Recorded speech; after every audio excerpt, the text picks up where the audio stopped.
Alrighty, folks, we're now 4-0 in our last 4 board member picks on my premium page. We're also hitting at 80% my last 10 plays in that same package.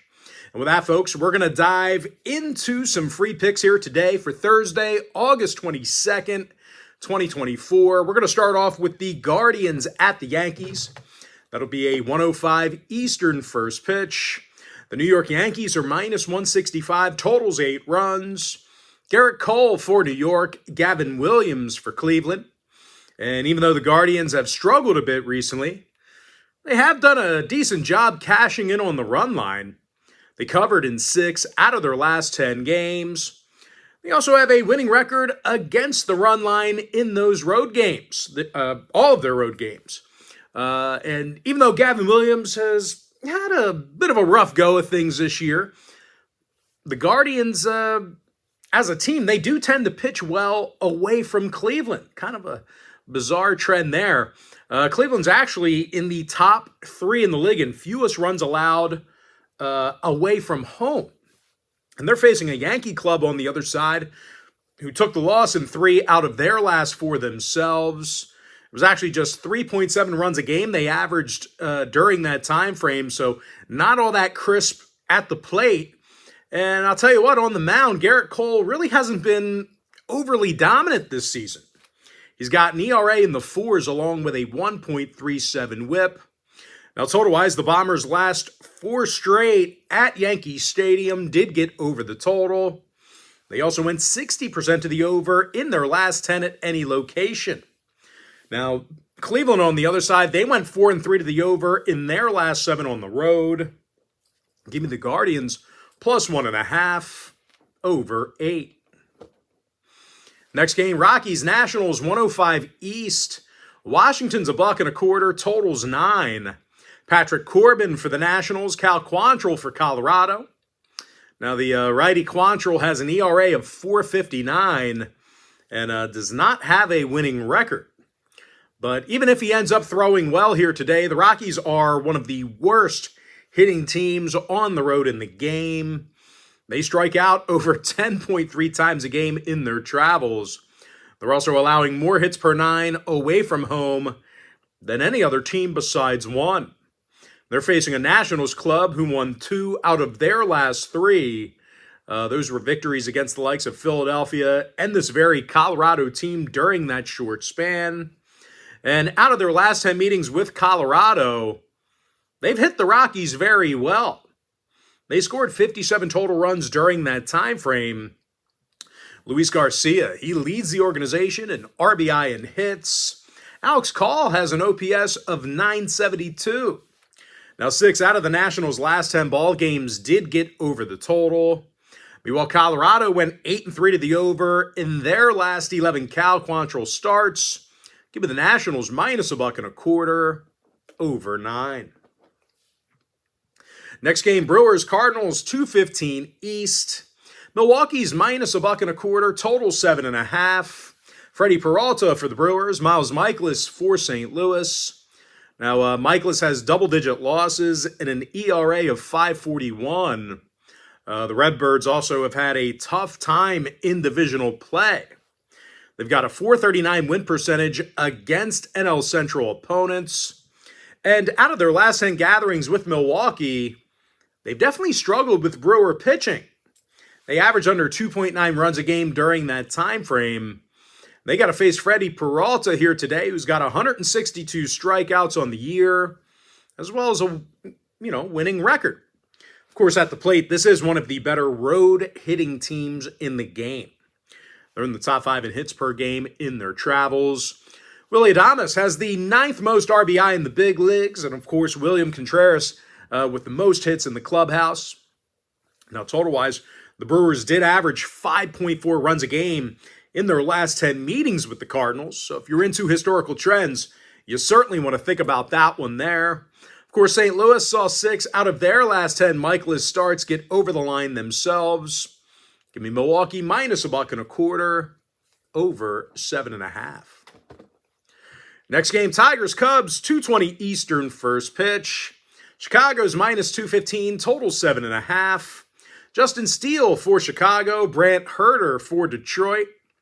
And through 17-plus innings of work this year, Herter struck out 17 batters and walked only one. I get it, small sample size, but man, doing the most out of that, short span. And I'll tell you what, because of all that, the lefty currently has a .79 whip. So doing a pretty good job in limited work. And of course, these Tiger pitchers have definitely thrown well away from Comerica Park. They're allowing under 7.6 hits a game on the road. And they got to face a Chicago club who struggles getting base runners at Wrigley Field. The Cubs average fewer hits a game at home than any other lineup besides one. And out of their last 7 ball games, they've been held to just 3 runs or less in all of those contests except for one. Now, 3 out of Chicago's last 5 at Wrigley did fall under the total. They're also 60% to the under in their last 10 at any location. Now, 7 out of Detroit's last 10 outings stayed under the total themselves. Give me the Tigers plus 1.5, under 7.5 runs. Next game, Rays, A's, 337 East. Tampa Bay's minus $1.25, totals 8 runs. Jeffrey Springs for the Rays, Ozzie Beto for Oakland.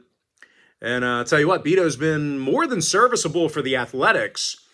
He's actually got a winning record with an ERA in the 3s.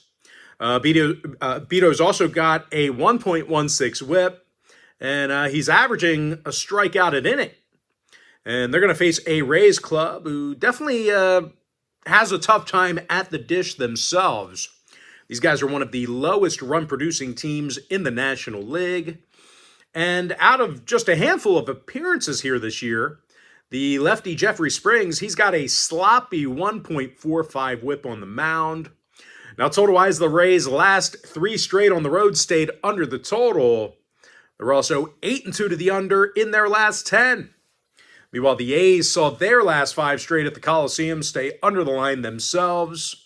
Give me Oakland plus 105, under 8.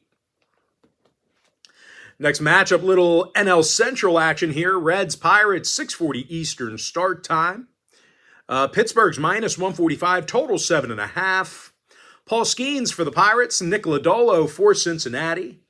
And, of course, both pitchers with some real great stuff this year.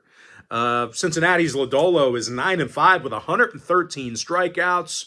And, of course, the phenom Paul Skeens, he's got an ERA of 2.30 along with a sub-1 whip. Of course, total-wise, the Pirates have gone 11-5 to the under in their divisional home games. Meanwhile, Cincinnati's currently 63% to the under in their divisional road games. Give me the under 7.5. Next ball game, Angels, Blue Jays, 7:07 Eastern start time. Toronto's minus $1.70, totals 9 runs. Jake Bloss possible for Toronto, Griffin Canning for Los Angeles. And the Angels have definitely played well for Canning over the past few months. They got the W in 6 out of his last 10 starts. When it comes to cashing in on the run line, the Angels do have a winning record against the number on the road. And they're facing a Toronto squad who failed to cover in 3 out of their last 4 in Rogers Center. Of course, at the plate, they are a bottom 5 run-producing team at home in the American League. Now, total-wise, the Blue Jays saw their last 4 straight at home get over the total. They're also 60% to the over in their last 10 at any location. Give them the Angels plus 1.5, over 8.5. Next game, Astros, Orioles, 7:08 Eastern first pitch. Baltimore's $1.65 at home, totals 8.5. Corbin Burns for the O's, Spencer Arrighetti for Houston. And I'll tell you what, both teams with they've got an incredible ability to get base runners. Houston's currently a top 3 Houston's a top 3 hit producing team. Meanwhile, Baltimore's in the top 3 in runs per game. Now, 7 out of Baltimore's last 10 meetings with Houston did get over the total. So once again, if you're into historical trends, plenty of overs to go around. They also went 7-3 to the over in their last 10 Corbin Burns starts. And no real surprise here, folks. The Astros averaged 6.6 runs a game in their last 10 gatherings with Baltimore. Give me the over 8.5. All right, next game. Little NL East action here. Phillies, Braves, 7:08 East. Both teams are minus $1.10. Pretty much a coin flip. Totals 8 runs. Spencer Schwellenbach for the Braves. Chris Sanchez for the Fightins. And once again, this is another one of those games where both pitchers with some real good stuff. Philadelphia's Sanchez has 9 wins on the year with an ERA in the 3s. Of course, Atlanta's Schwellenbach has a 1.07 whip. And he averages over a strikeout an inning. Now, 7 out of the Braves' last 10 ball games did stay under the total. They're also 13-6 the under in their divisional home games. Meanwhile, the Phils on the other side, they went 64% to the under against divisional opponents on the road. Give me the under 8 runs. And with that, we're going to jump into our next and final breakdown for the video. It's going to be in that Mets-Padres game. That'll be a 9:40 Eastern first pitch. San Diego's minus 155, total 7.5. Dylan Cease for the Pods, Luis Severino for New York. And Severino's punched out 117 batters. He's also got an ERA in the 3s. And I'll tell you what, the Mets have absolutely smashed the baseball in their travels this year. They are a top 3 hit-producing team away from home. Francisco Lindor leads the lineup in hits and RBI. Pete Alonso with the most home runs. And they're going to face a San Diego squad who's definitely struggled against New York pitching. Pods have averaged just 6.7 hits a game in their last 10 head-to-head meetings. Of course, at the dish, they're walking just 2.8 times a game at Petco Park. Give me the Mets plus 1.5. With that, folks, we are going to jump into our quick pick recap. Give me the Guardians plus 1.5 over 8. Nationals minus $1.25 over 9. Brewers minus $1.25 over 7.5. Tigers plus 1.5 under 7.5. Oakland A's plus 105 under 8. I like the under 7.5 in the Reds-Pirates game. Give me the Angels plus 1.5 over 8.5. Give me the over 8.5 in the Astros-Orioles game. I like the under 8 in the Phillies-Braves game. Give me the Mets plus 1.5, getting the job done for some run line cash. With that, folks, that's going to do it for me. Don't forget to check me out on my premium page. Now, if you do end up getting a membership here today on patreon.com/BrockPage, just a friendly reminder, you're going to get access to that membership every single day for the next 30 days. As an added bonus, you're also going to get access to all of my cheaper memberships absolutely free. They're going to be included with your purchase. But most importantly, folks, gotta thank you for joining me right here on the free video. Really hope you enjoyed all this great free content, all this great free information. With that said, folks, happy Thursday to you. Best of luck to you. And I look forward to seeing you later on today on my premium site at patreon.com/BrockPage.